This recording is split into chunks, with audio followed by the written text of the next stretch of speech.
Assalamualaikum warahmatullahi wabarakatuh. Inna lillahi wa inna ilaihi roji'un. Telah berpulang ke rahmat Allah seorang pengamat ekonomi kita, Faisal Basri, meninggal dunia pada pukul 3.50 dini hari ini di Rumah Sakit Mayapada Kuningan. Saat sekarang di rumah duka dan akan dimakamkan habis asar sekarang ini.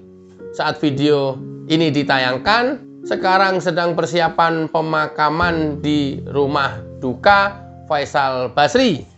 Ya, Faisal Basri adalah ahli ekonom yang terakhir kemarin sempat heboh karena keberaniannya berbeda pendapat dengan Presiden Joko Widodo tentang hilirisasi. Bahkan ada beberapa sifat kritis beliau kepada pemerintah, diantaranya IKN yang menurut almarhum adalah pemborosan APBN, kemudian pembangunan infrastruktur yang dinilai super boros, dan yang tadi saya sampaikan adalah hilirisasi yang dinilai itu adalah konsep sesat.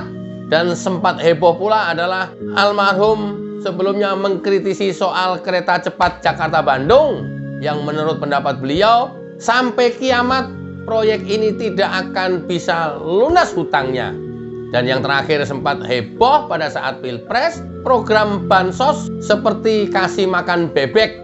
Itulah beberapa sikap kritis. Almarhum dikabarkan sebelum meninggal dirawat di rumah sakit 2 hari karena penyakit jantung. Mudah-mudahan seluruh amal perbuatannya diterima di sisi Allah Subhanahu wa Ta'ala dan dihapuskan segala dosa-dosanya.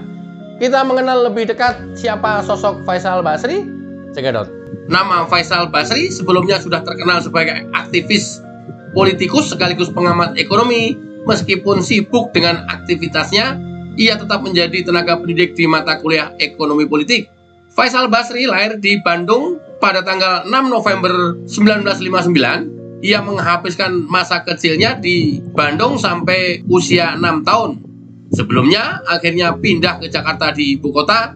Ia menempuh pendidikan dasar dan menengah di Jakarta. Pendidikannya kemudian berlanjut ke jenjang SMA, yaitu SMA Negeri 3 Jakarta.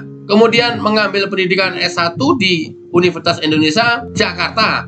Sosoknya mulai aktif dalam kegiatan sosial, terlebih pada Orde Baru bergejolak. Faisal Basri semakin terjun jauh ke berbagai organisasi. Karirnya dimulai tahun 81, ketika itu menduduki pangkat terendah yakni Junior Research Assistant di Lembaga Penyelidikan Ekonomi dan Masyarakat. Ia mendapatkan gaji 60.000 per bulan. Jabatan itu sampai akhirnya pada tahun 91, ia dipercaya menjabat sebagai wakil direktur. Lalu 2 tahun kemudian ia diangkat menjadi direktur pada tahun yang sama. Faisal Basri juga mendapat kesempatan untuk menjadi dosen di Fakultas Ekonomi Universitas Indonesia. Di sana, ia mengajar mata kuliah baru yaitu ekonomi politik.